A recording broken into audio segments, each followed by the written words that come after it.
This is a Les Paul Tribute 50s gold top, and since it's the 50s model, it's got the rounded 50s profile to the neck, and this one has the 490R 498T humbuckers.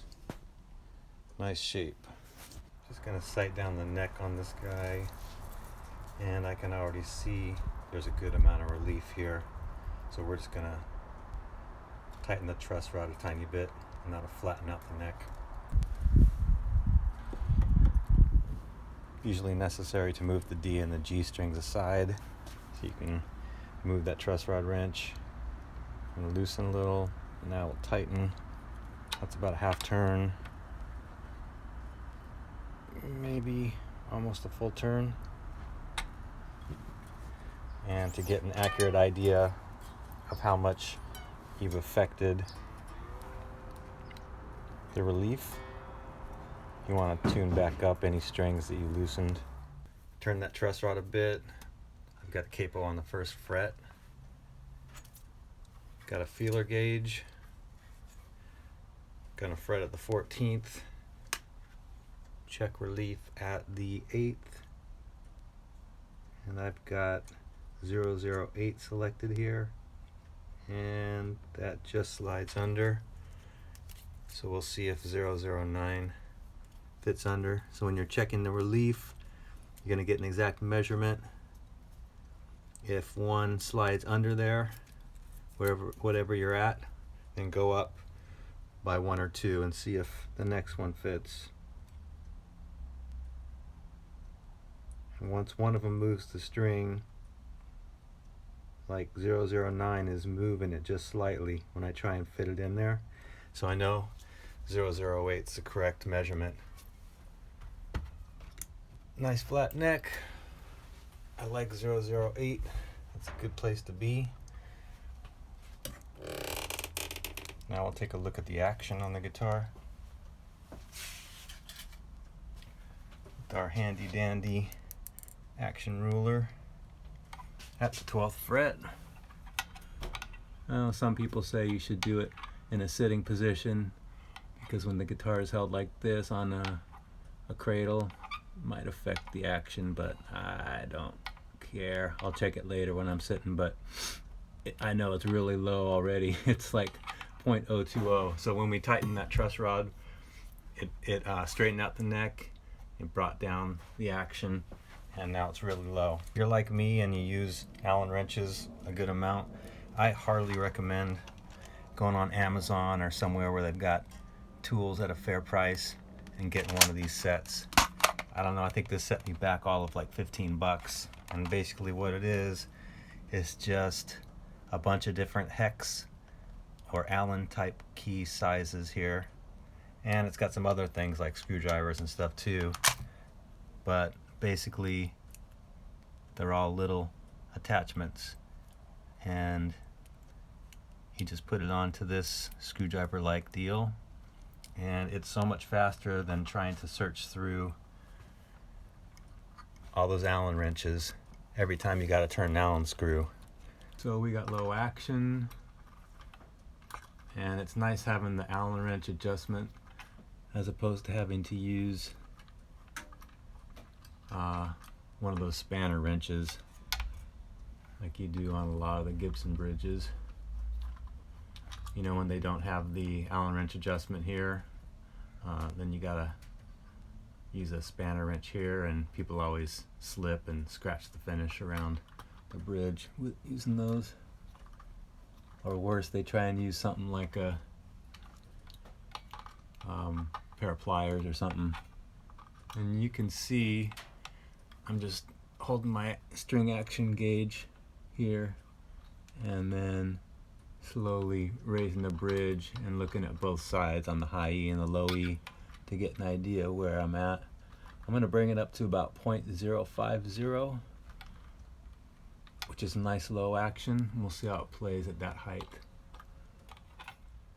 So just in case you're new to doing setups or whatever, it's you of course want to tune up after you make any adjustments to the bridge or to the truss rod, because it's going to throw out your tuning.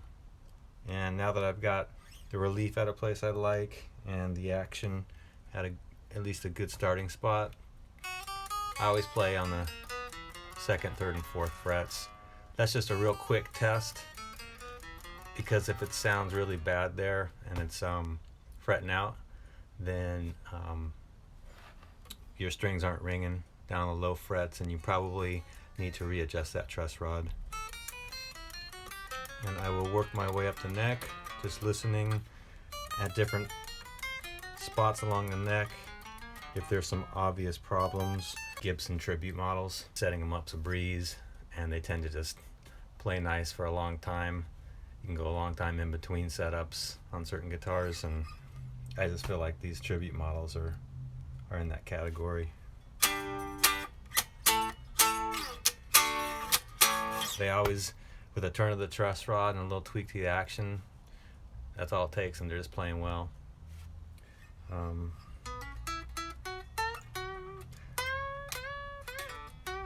Now I will play every single fret on the guitar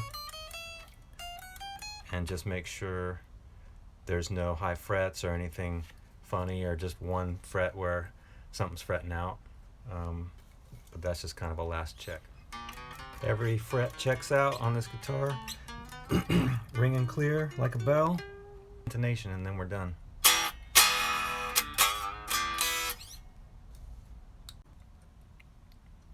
When you're putting that truss rod cover back on, I think it's nice to have a screwdriver that's magnetized, because you got these little tiny screws that hold those truss rod covers on. And what always happens, because on a Gibson the headstock's at an angle, if you've got a screwdriver that's not magnetized and you're trying to put it on, it slips out of your finger, goes sliding down that headstock off the side of the table, and then you're searching on the ground on your hands and knees for that little screw to hold the truss rod cover on. And if you can't find it, you don't have a replacement usually. This is a Music Nomad screwdriver I got. It's okay. I mean, the main thing I like is it's magnetized, so I use it for stuff like this. But you know, you can pull out the screwdriver, and this I think fits the nut on your jack plate, and some of these other things on the end of it fit like the nuts on your tuner posts and other stuff like that. Okay, intonation. Need to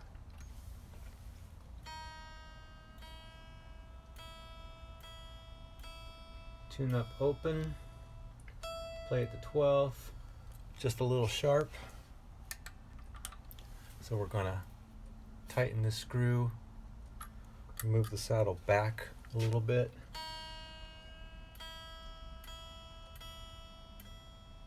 Tune back up, check at the 12th. Just a tiny bit still sharp at the 12th. Another turn might do it. Tune back up at the 12th, right on.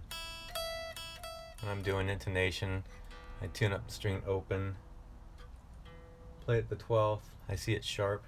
I usually do a quick twist on the tuner just to loosen the string before I start tightening back here. It just makes it easier to turn that screw when there's a little less string tension going over the saddle. You're going to have to tune back up anyways once you've moved the saddle. And then after I've got it intonated correctly, I'll check it against another string with an interval, like, and I usually check all the strings with that interval. You can hear that's off because the G string's flat, and so's the D string actually. That sounds about right. I think that's a major third interval. If you're doing a lot of setups and intonation, you might as well train your ear to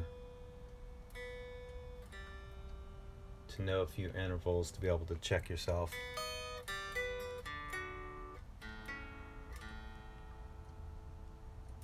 And the tuner tells you a lot, but not everything. Play some triads up and down the neck.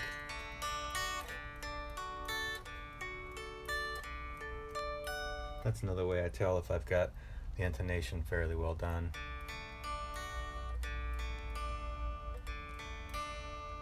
That's a little sharp. You can just start to hear things.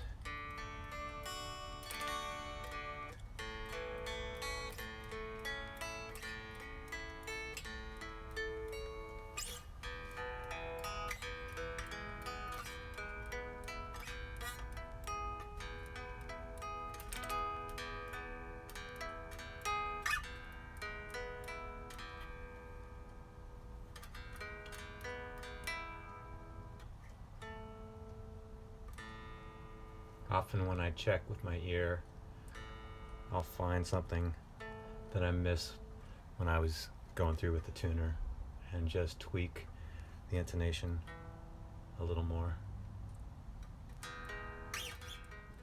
I like to check the depth of the nut slots. I should have done this earlier in the setup, but these are all pretty good anyway. Just put your finger on the 3rd fret and then tap on the string on the 1st and look at the distance between the 1st fret and the string real close up. And there should just be a tiny bit of space. You don't want the string lying on the fret, that's a problem, and you also don't want the string way up off the fret. I just like them to all be about the same height coming off the nut.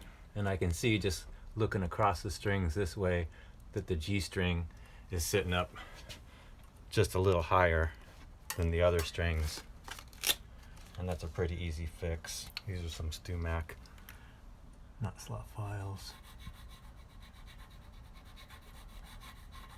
and you're supposed to do it with the angle of the headstock, supposedly. I'm just gonna make it a tiny bit deeper. By the way, if you're hearing funny sounds, strings making funny noises like chorusy type sounds, or they're buzzing when played open, your problem may be at the nut. It's always good to check the nut slots. Maybe one's cut too narrow, it's got a little burr on it or something. It'll make for all kinds of trouble. So if you just clean out the nut slot sometimes, that helps the situation. I've still got some room to go down on that. Always a good idea to just listen to the electronics. Make sure you don't have any scratchy pots going on. Make sure the jack is stable. I like to make sure that the pickups are about the same volume.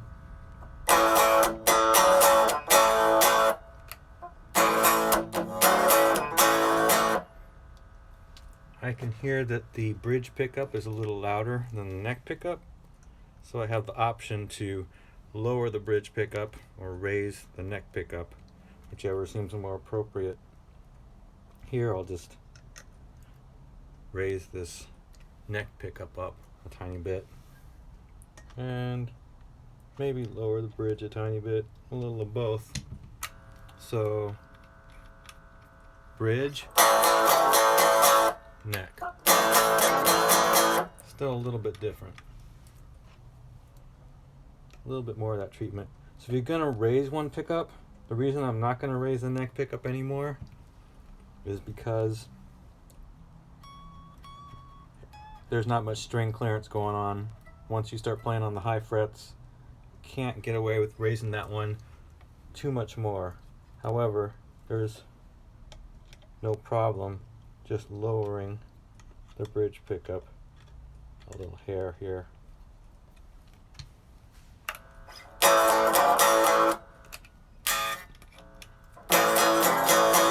It's about even, I think.